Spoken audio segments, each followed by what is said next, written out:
Yeah, I thought we competed. We still have a long ways to go, but from where I was sitting tonight, we had some 2-on-1 blockouts. That was good to see. I thought for the most part we competed. We had a couple of glaring just mistakes, but we had instant accountability. And so that was nice because I know sometimes like there'll be a missed block out and I feel like I'm the only one that says something. But today in a couple of the huddles, the players were enforcing it internally and getting on each other before I even had a chance to get on them. So when you start doing that, you have a chance to be a good team. When your leadership starts coming internal and there's real accountability, all coaches hold players accountable. That's easy. But it's when the players start holding themselves accountable is when you can kind of maybe take that next step. And so tonight, I thought, it's far from perfect rebounding. We have a long ways to go, but I do think that we're heading in the right direction there.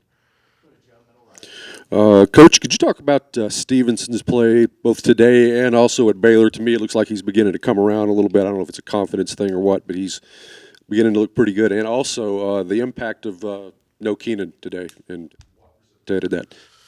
Yeah, well, first of all, with Naeem, Naeem's a confident guy. He believes in his talent and his ability, and that's what gives him a chance to be great. And he's been great at other levels. Not good, great. He was a great junior college player.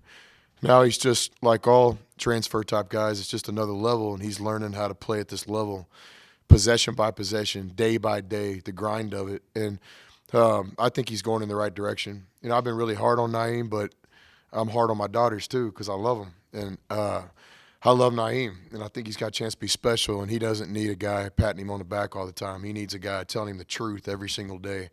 That's what our staff's trying to do with him. But I think he's playing better basketball. But the best part of the story is I think he has a whole nother level, a whole nother ceiling that he could get to as the season goes on. But certainly today he responded. Today's a day where we had 4 guys in double figures, and that's the balance we have to have.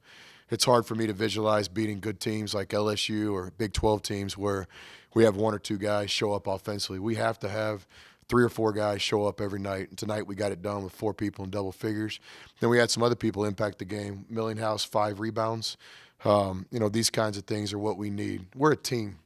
We don't have the best player in the conference. We're a team. And when we play team basketball, we have a chance. Then with Keenan, Keenan got banged up on the very last play of the Baylor game. And just hasn't been able to practice for a couple of days, but he's been working hard at the training room. And it's just kind of day by day right now. He tried. He wanted to play today. But right before tip, it was just he wasn't going to be able to play at a level where he's going to be able to help the team. So it was next man up. And I thought our guys did a good job not letting that be an excuse. Hey, there's a game to be played. We got to go play. And I thought Keenan did a good job on the bench tonight. He was vocal in some of the timeouts, and he helped his team tonight even though he didn't play in the game. Chris, a couple of times in that second half, they'd hit a big three to bring it down to 10, 12, 13 points. And even though that's a double-digit lead, kept getting the feeling there that they might go on a run. But you guys always came back and came up with a good offensive set to get a score. Yeah, that's exactly right. I think, both teams shot over 50% in the second half. And it was like, basketball games go different ways. And this was a game where stops were kind of hard to find in the second half for both teams. So to stop LSU's runs, we had to stop them offensively tonight by basically responding. And I agree with you. I kept thinking they were going to go on another run, and I didn't feel safe in that game until about a minute left. Because it goes back to Johnny. He's not going to let his team quit. He's been doing this a long time, and those of us in the coaching circle know what he's all about. So, but I agree. I'd like to get to the point where we can stop runs with defensive stops, but that's not how tonight's game was going. And give LSU a lot of credit for that. You guys only made 3 layups in the first half, but 8 in the second half. How'd you feel about after adjusting at halftime how you guys were aggressive and drove the basket? Well, in the first half, we hit a lot of three-point shots. And so I just made the message at halftime was, now it's a different 20 minutes. We can't rely on the jump shot. That was great. I'm happy. We'll put a couple of those clips on the highlight film at the end of the season. But that's over. Now we can't get in love with the jump shot. We got to move the ball. We got to drive. We got to get the free throw line this half. Because we've had some halves, the Oklahoma game and the Oklahoma State game here, we got some good threes. We just didn't make them.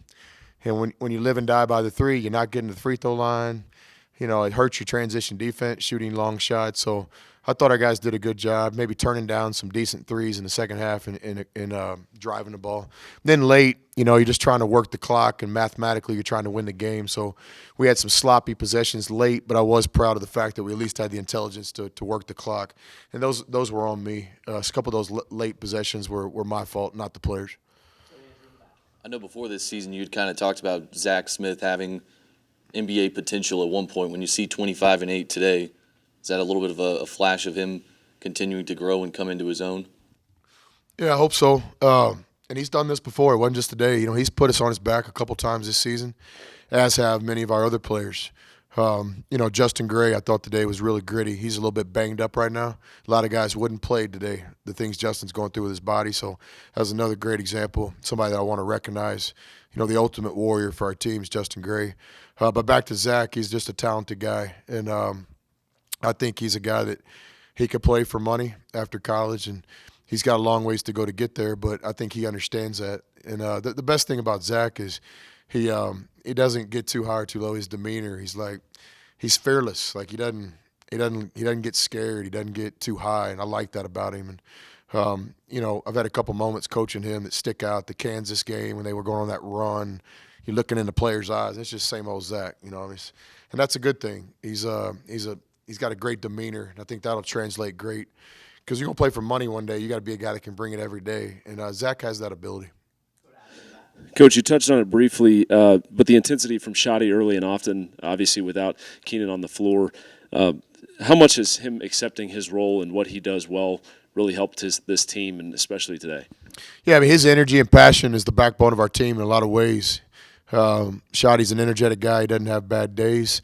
And right now, he's trying to help the team possession by possession, but in no way are we trying to limit his role. I think there's a day, and I'll call it, remember I said it, there's a day in the near future where Saadi will have a great game offensively and he'll get back on track. But he's addressing this in a real responsible, mature way. He's just doing what he has to do to get on the court and help the team.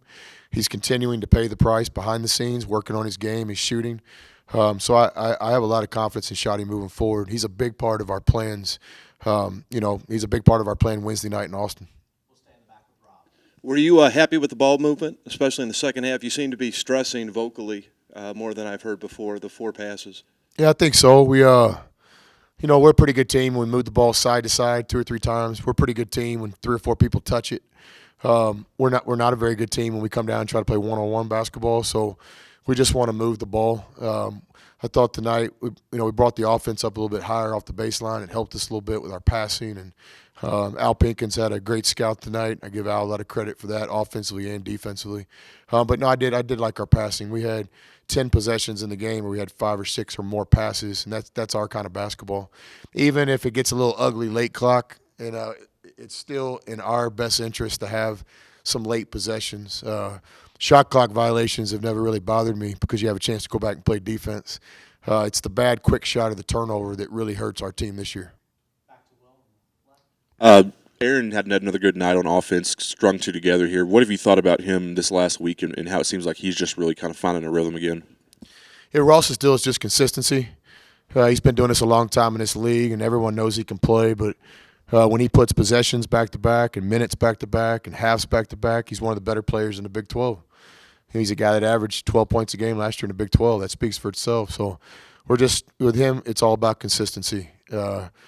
Ross is a great guy. I look forward to later in life meeting him at baseball games and going to his kids' graduations. And, he's just a guy that I really enjoy hanging out with because of his demeanor.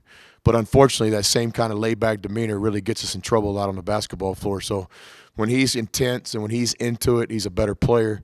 And that's my job as a coach. And that's not easy. I don't like getting up every day and saying to myself, I'm going to have to go get a piece of Ross. But in the end, that's a coach's job is to do what they're supposed to do to help their players. And that's me and Ross's relationship right now. So if you see us at a restaurant around town and I'm just ripping him, it's not because I don't like him. I like Ross. I like his family. I like his family tree in Little Rock. I like everything about Ross. I like his beard. I don't mind his hair. But I don't like the way he's just too casual sometimes.